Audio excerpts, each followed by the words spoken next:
글로스터의 재봉사. 옛날 사람들이 어떤 옷을 입었는지 아세요? 허리에는 칼을 차고 머리에는 가발을 쓰고 발목까지 내려오는 꽃무늬 주름치마를 입기도 했답니다. 그리고 남자들은 주름 장식과 금색 수가 놓인 빳빳한 비단 조끼를 입곤 했죠. 그때 영국의 글로스터라는 마을에 한 재봉사 할아버지가 살고 있었답니다. 재봉사 할아버지는 이른 아침부터 캄캄한 밤이 될 때까지 웨스트게이트가의 작고 초라한 양복점 창가에 책상 다리를 하고 앉아 줄곧 일만 했습니다. 창 틈새로 희미하게 스며드는 불빛 아래 온종일 사틴과 퐁파두르, 러스트링 같은 천과 씨름하며 바느질과 가위질, 땜질을 했죠. 그 시절에는 옷감의 이름도 괴상했을 뿐만 아니라 값도 엄청나게 비쌌답니다. 재봉사 할아버지는 깡마른 작은 노인이었는데 안경을 쓴 얼굴은 홀쭉했고 손가락은 울퉁불퉁했으며 옷차림은 늘 너덜너덜했어요. 마을 사람들에게는 최고급의 비단옷을 만들어주면서도 정작 자기 자신은 찢어지게 가난했던 것이었죠. 할아버지는 외투를 만들 때 옷감을 낭비하지 않기 위해서 옷감 가장자리에 자수를 두르고 그 선을 따라 자르곤 했어요. 그래서 탁자 위에 버려지는 천 조각들이 거의 없을 정도였답니다. 이 천 조가리들은 너무 작아서 아무짝에도 쓸모가 없군. 생쥐들이 입을 조끼라면 또 모를까. 크리스마스가 코앞으로 다가온 몹시도 추운 겨울날이었어요. 재봉사 할아버지는 새 외투를 만들기 시작했답니다. 줄무늬가 있는 비단천에 펜지와 장미가 수놓아진 체리빛깔 외투였어요. 그리고 하늘하늘한 비단과 번지르르한 녹색 털실로 장식된 크림색 비단 조끼도 만들기 시작했죠. 이 고급 외투와 조끼는 글로스터의 시장님에게 선물하기 위한 것이었답니다. 재봉사 할아버지는 중얼중얼 혼잣말을 하며 쉬지 않고 일했습니다. 비단천에 치수를 재고 싹둑싹둑 가위질을 하여 외투 모양을 만들었어요. 탁자 위에는 잘라낸 체리빛 천 조각들이 흩어졌답니다. 옷감을 조금도 낭비해서는 안 돼. 비단이 얼마나 비싼데. 남은 천 조가리로는 생쥐 녀석들 목도리나 머리띠라도 만들어줘야지. 귀여운 생쥐 녀석들. 하늘에서 눈송이가 하나 둘씩 내려와 양복점의 녹슨 유리창에 쌓이기 시작하자 밖에서 스며들어오던 희미한 불빛마저도 사라지고 말았어요. 할아버지는 더 이상 일을 할 수가 없었죠. 가위로 오려낸 천 조각들은 여전히 탁자 위에 놓여 있었답니다. 탁자 위에는 외투를 만드는 데 쓸 비단천 12조각과 조끼에 쓸 비단천 4조각, 호주머니 덮개와 소매뿌리, 그리고 단추가 가지런히 정돈되어 있었어요. 그리고 외투의 가장자리 장식으로 쓸 금빛 비단과 조끼의 단추구멍에 쓸 체리빛 비단실도 놓여 있었답니다. 모든 준비가 다 끝났어요. 이제 내일 아침에 와서 바느질만 하면 세상에서 가장 멋진 외투와 조끼가 완성될 거예요. 아, 한 가지가 빠졌군요. 체리빛 비단실 한 타래가 더 필요해요. 캄캄한 밤이 되자 재봉사 할아버지는 양복점에서 나와 모든 창문과 문을 꼭꼭 걸어 잠근 뒤 열쇠를 가지고 집으로 향했답니다. 밤에는 그 누구도 양복점에 들어갈 수 없었죠. 물론 자그마한 갈색 생쥐들은 열쇠도 없이 들락날락했지만요. 글로스터의 집들은 아주 오래되고 낡았어요. 그래서 집집마다 나무로 된 벽 뒷면에는 생쥐들이 오르내리는 비밀 계단과 쥐구멍들이 있었죠. 생쥐들은 그 좁다랗고 기다란 통로를 따라 이 집 저 집은 물론 마을 전체를 돌아다녀도 절대 사람들 눈에 띄지 않았답니다. 그런 비밀을 알 턱이 없는 재봉사 할아버지는 양복점에서 나와 하얀 눈으로 뒤덮인 길을 터벅터벅 걸어갔어요. 할아버지는 풀립학교 옆으로 뻗은 정원 가까이에 살았는데 너무나도 가난한 나머지 집이 부엌 한 칸뿐이었답니다. 할아버지는 심킨이라는 고양이와 함께 살았어요. 할아버지가 일을 하러 나가면 심킨은 하루 종일 혼자서 집을 지켰죠.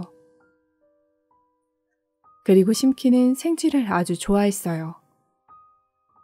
할아버지처럼 생쥐들에게 비단 옷을 지어주지는 않았지만요. 야옹, 야옹. 재봉사 할아버지가 문을 열고 집에 들어서자 고양이가 반갑게 인사했어요. 할아버지가 심킨에게 말했어요. 심킨, 지금은 우리가 이렇게 가난하지만 이번이야말로 부자가 될 수 있는 좋은 기회다. 자, 여기 마지막 남은 동전 4잎이 있단다. 이 동전과 저 항아리를 가지고 가서 동전 한 잎으로는 빵을 사고 다른 한 잎으로는 우유를 또 한 잎으로는 소시지를 사오렴. 아, 그리고 심킨, 마지막 한 잎으로는 체리빛 비단실을 사오렴. 절대로 마지막 한 잎을 잃어버려서는 안 된다. 알겠니, 심킨? 그 비단실이 없으면 외투를 완성할 수가 없어. 야옹. 심킨은 알겠다는 듯이 대답하고는 동전과 항아리를 가지고 밖으로 나갔습니다. 재봉사 할아버지는 너무 고단한 나머지 몸이 아프기 시작했어요. 할아버지는 벽난로 앞에 앉아 혼자 중얼거리며 세상에서 가장 멋진 외투를 상상했답니다. 이번엔 반드시 부자가 될 수 있을 거야. 시장님께서 크리스마스 아침에 열리는 결혼식에서 입을 옷을 주문하시다니. 그 누구도 본 적 없는 아름다운 모양의 외투와 금실로 수놓은 조끼. 정말 아름다울 거야. 가만 보자. 금실은 넉넉히 있고 1000조각은 더 이상 남은 게 없어. 생쥐들에게 만들어줄 조끼라면 모를까. 바로 그때 할아버지는 화들짝 놀랐어요. 갑자기 부엌 저편에 있는 찬장에서 이상한 소리가 들리는 게 아니겠어요? 달그락달그락, 덜그럭덜그럭. 할아버지가 자리에서 벌떡 일어나며 말했어요. 아니, 이게 대체 무슨 소리람? 찬장 위에는 그릇과 항아리와 접시, 그리고 찻잔과 물컵들이 가득했답니다. 재봉사 할아버지는 조심조심 찬장 쪽으로 걸어가 소리가 어디에서 나는지 가만히 들어봤어요. 또다시 이상한 소리가 들려왔어요. 바로 찻잔 아래에서 나는 소리였죠. 달그락달그락, 덜그럭덜그럭. 참 이상한 일이로군. 글로스터의 재봉사 할아버지가 거꾸로 놓여있는 찻잔을 열어봤어요. 그랬더니 갑자기 어떤 생쥐 아가씨가 툭 튀어나오는 것이 아니겠어요? 그 생쥐 아가씨는 재봉사 할아버지께 고개 숙여 정중히 인사를 하고는 찬장에서 깡충 뛰어내려와 벽 뒤로 쪼르르 사라졌답니다. 재봉사 할아버지는 다시 난로가에 앉아 꽁꽁 얼은 손을 녹이며 중얼거렸습니다. 복숭아색 조끼에 비단실로 수놓은 장미꽃 봉우리는 정말 멋지지. 체리빛 단추구멍도 21개나 있고 말이야. 그나저나 심킨에게 동전 4잎을 다 줘버리길 잘한 건진 모르겠군. 바로 그때 찬장에서 또다시 이상한 소리가 들려왔어요. 달그락달그락, 덜그럭덜그럭. 뭐 이런 일이 다 있담. 글로스터의 재봉사 할아버지는 다른 찻잔 하나를 뒤집어 보았습니다. 글쎄 이번에는 어떤 생쥐 신사가 툭 튀어나와서는 재봉사 할아버지에게 인사를 하지 뭐예요. 그러더니 갑자기 찬장 여기저기서 합창이라도 하듯 한꺼번에 소리가 나기 시작했어요. 그러고는 찻잔 밑에서, 그릇 아래서, 뚝배기 밑에서 자그마한 생쥐들이 툭툭 튀어나와서는 찬장에서 깡충 뛰어 벽 뒤로 쪼르르 달아나 버렸답니다. 재봉사 할아버지는 다시 난로불 앞에 바짝 붙어 앉아 슬픈 목소리로 말했습니다. 토요일 낮 12시까지 완성해야 할 체리빛 단축구멍이 21개나 된다니. 오늘이 벌써 화요일 저녁인데. 가만히 있자. 이 생쥐들을 놓아주지 말았어야 했나? 분명히 심킨이 잡아놓은 것일 텐데. 아, 어쩌지. 비단실이 없으면 외투를 완성할 수가 없는데. 꼬마 생쥐들은 다시 올라와서 재봉사 할아버지가 하는 말을 들었습니다. 아름다운 외투에 새겨질 무늬에 대해서도 다 들은 것이죠.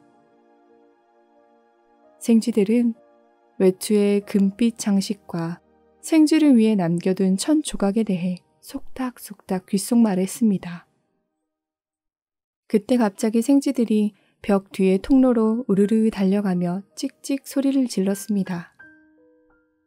심킨이 우유가 든 항아리를 들고 돌아왔기 때문이었어요. 이제 재봉사 할아버지네 집에 남아있는 생쥐는 한 마리도 없었죠. 야옹. 심킨은 문을 열고 들어오며 화가 난 듯 그르렁댔습니다. 심킨은 눈 오는 날을 싫어했기 때문이었죠. 귀와 목 뒤로 들어간 눈 때문에 화가 난 모양이었어요. 심키는 빵과 소시지를 찬장 위에 올려놓고는 킁킁거리며 냄새를 맡았습니다. 재봉사 할아버지가 심킨에게 물었어요. 심킨, 비단실은 어디 있니? 하지만 심킨은 찬장 위에 우유 항아리를 올려놓고는 의심스러운 눈초리로 찻잔들을 바라봤어요. 저녁에 먹으려고 잡아놓았던 통통한 생쥐들이 다 어디로 도망갔을까요? 재봉사 할아버지가 또다시 물었어요. 심킨, 비단실은 어디에 있냐고? 하지만 심킨은 자그마한 꾸러미를 찻주전자 속에 슬쩍 숨겼어요. 그러고는 재봉사 할아버지를 보며 그르렁댔죠. 만약 심킨이 말을 할 줄 알았다면 이렇게 말했을지도 몰라요. 대체 내 생쥐는 어디로 간 거죠? 할아버지는 슬픈 목소리로 말했어요. 아, 이런, 나는 이제 완전히 빈털털이야. 그러고는 슬픔에 잠겨 잠이 들었답니다. 심키는 그날 밤이 새도록 주방을 샅샅이 뒤졌습니다. 찬장과 벽면 뒤 그리고 비단실을 숨겨둔 찻주전자 속도 들여다보았죠. 그러나 생쥐는 한 마리도 보이지 않았어요. 할아버지가 중얼중얼 잠꼬대를 하는 동안에도 심키는 화가 나서 그르렁댔습니다. 불쌍한 재봉사 할아버지는 아파서 열이 펄펄 났어요. 그런데도 할아버지는 계속 잠꼬대를 해대는 게 아니겠어요? 비단실이 부족해, 비단실이 부족해 하고 말이에요. 그날도 그 다음 날도 또 그 다음 날도 할아버지는 계속 아팠습니다. 체리빛 외투를 만들어야 하는데 큰일이군요. 웨스트게이트가의 양복점에는 수놓인 비단옷이 탁자 위에 그대로 놓여 있었습니다. 21개의 단축구멍을 꿰매야 하는데 창문도 문도 단단히 잠겨 있어서 아무도 들어갈 수가 없지 뭐예요. 그러나 갈색 꼬마 생쥐들은 할 수 있죠. 생쥐들은 열쇠 없이도 어디든 들어갈 수 있으니까요. 문 밖에는 거위와 칠면조를 사러 나온 사람들과 크리스마스 케이크를 구우러 나온 사람들이 눈밭을 저벅저벅 걸어갔습니다. 하지만 심킨과 불쌍한 재봉사 할아버지에게는 먹을 것이 아무것도 없었답니다. 재봉사 할아버지는 3일 내내 아팠고 어느새 크리스마스 이브 저녁이 되었어요. 아주 늦은 밤이 되자 달은 지붕 위로 높이 떠서 마을을 훤히 밝혀주었죠. 집집마다 불은 다 꺼진 후였고 눈이 소복이 쌓인 마을은 쥐죽은 듯이 고요했답니다. 하지만 아직도 생쥐를 찾지 못한 심키는 갑자기 벌떡 일어났어요. 옛날 이야기에 따르면 크리스마스 새벽에는 동물들이 말을 할 수 있게 된다고 해요. 물론 동물들의 말을 알아들을 수 있는 사람은 없었지만 말이에요. 12시를 알리는 교회 종소리가 울리자 마치 대답이라도 하는 듯 메아리 소리가 멀리서 들려왔어요. 그 소리를 들은 심키는 재봉사 할아버지의 집에서 몰래 빠져나와 눈길 위를 어슬렁거렸습니다. 글로스터 마을의 집집마다 동물들이 즐겁게 크리스마스 동요를 불러댔죠. 제일 먼저 수탉이 목청껏 소리를 질러댔어요. 꼬꼬댁들 어서 일어나서 바위를 좀 구워요. 심킨이 한숨을 쉬며 말했어요. 아, 여기서도 하하하, 저기서도 아하하. 이윽고 저 멀리 다락방에도 불이 켜지고 춤추는 소리가 들려왔답니다. 그리고 다른 고양이들이 반대쪽에서 우르르 뛰어나왔어요. 또다시 심킨이 말했어요. 여기서도 쿵짝쿵짝, 저기서도 쿵짝쿵짝. 글로스터의 고양이들은 나만 빼고 다 모였네. 지붕 위에서 참새들이 노래를 불러대자 까마귀가 교회 종탑에서 눈을 비비며 잠에서 깨어났어요. 여기저기서 새들이 짹짹 지저귀는 소리도 들려왔답니다. 그러나 배고픈 심키는 더욱더 슬퍼질 뿐이었어요. 그때 어디선가 아주 작고 높은 목소리들이 들려 심키는 귀를 쫑긋 세웠어요. 아마도 박쥐들이 내는 소리 같았답니다. 박쥐들은 항상 속닥거리며 말하니까요. 마치 글로스터의 재봉사 할아버지가 잠꼬대를 할 때처럼 말이에요. 소리가 너무 작아서 잘 들리지는 않았지만 마치 이렇게 말하는 것 같았어요. 파리는 앵앵, 꿀벌은 윙윙, 흉내 한번 내볼까? 앵앵, 윙윙. 마치 벌이 귓가에서 윙윙거리는 것 같아 심키는 몸을 부르르 떨었답니다. 그때 웨스트게이트가의 양복점에서 불빛이 새어나오는 것이 보였어요. 심킨이 살금살금 다가가 창문 사이로 몰래 들여다보니 글쎄 방 한가득 촛불이 켜져 있는 것이 아니겠어요? 싹둑싹둑 가해질 소리와 슥싹슥싹 바느질 소리가 방 안을 가득 채웠어요. 그리고 꼬마 생쥐들은 입을 모아 노래를 불렀답니다. 재봉사 24명이 달팽이를 잡으러 갔다네. 그 누구도 달팽이 꽁무니조차 잡지 못했네. 뿔을 바짝 세우고 쫓아오니 곧 불송가 달팽인가.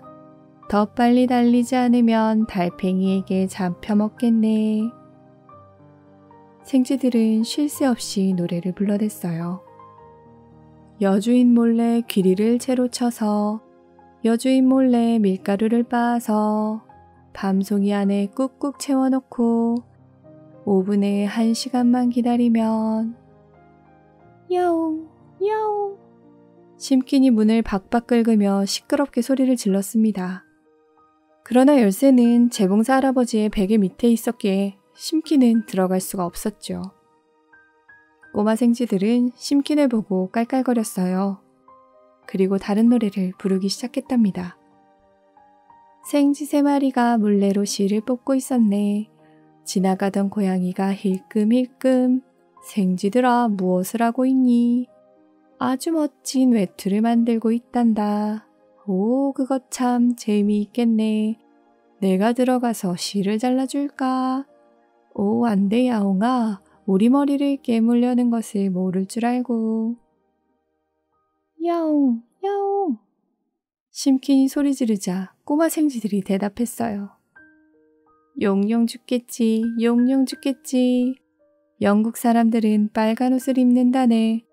옷깃은 비단으로, 소매는 금실로, 반짝반짝 새 옷 입고 씩씩하게 걸어가네. 생쥐들은 발을 콩콩 굴러가며 박자를 맞췄지만 심키는 하나도 즐겁지 않았어요.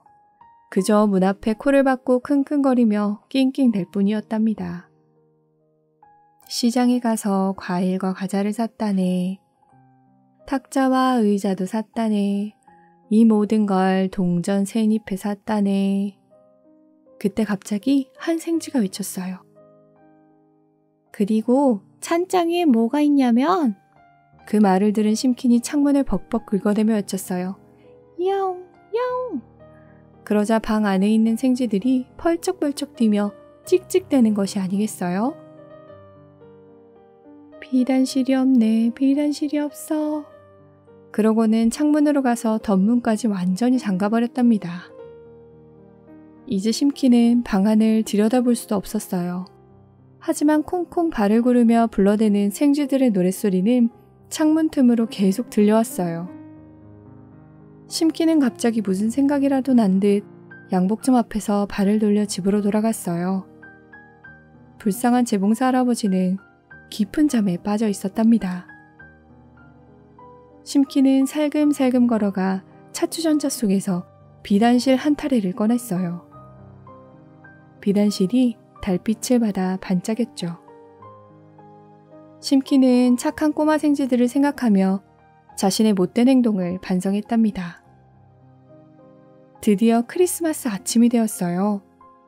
재봉사 할아버지가 잠에서 깨어 이불 위로 가장 먼저 발견한 것이 뭐였는지 아세요? 바로 체리빛 비단실 한 타래였어요.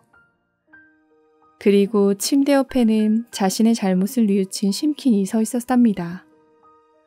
아, 이제 난 완전 빈털터리인데 비단실이 있어서 뭐 하겠니? 글로스터의 재봉사 할아버지는 자리에서 일어나 옷을 갈아입고 거리로 나왔어요. 심킨도 할아버지를 쫓아 뛰어갔답니다. 소복이 쌓인 눈 위로 따사로운 햇살이 비추고 있었어요. 찌르레기가 굴뚝 위에서 삐삐 울어대고 참새들이 아름다운 노래를 불러댔어요. 그러나 새벽에 들었던 노랫말들은 사라지고 짹짹거리는 소리만 들릴 뿐이었답니다. 재봉사 할아버지가 말했어요. 아, 비단실은 있다만 더 이상 힘도 없고 시간도 없구나. 단축구멍도 겨우 하나밖에 만들지 못할 거야. 벌써 크리스마스 아침이라니. 사장님의 결혼식은 낮 12시에 시작인데 체리빛 외투는 그때까지 완성할 수 없을 테니 큰일이군.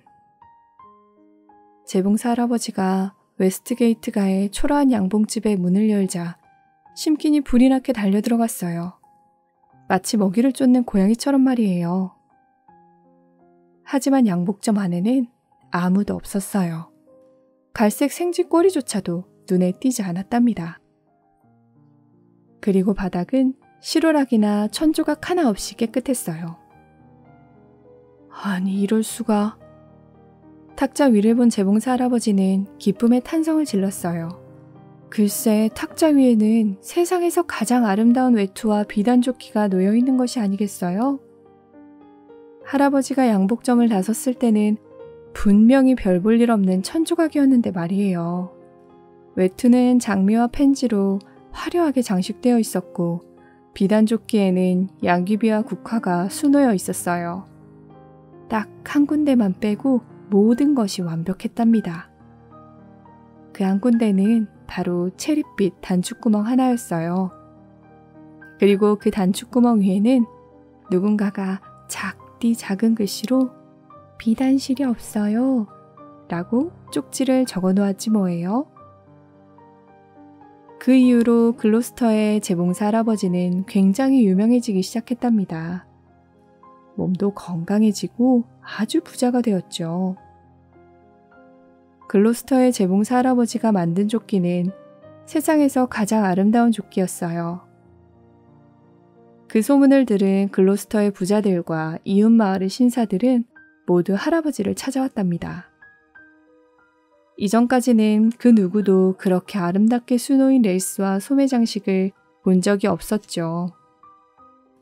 하지만 단추구멍이야말로 그 중에서 가장 아름다웠답니다.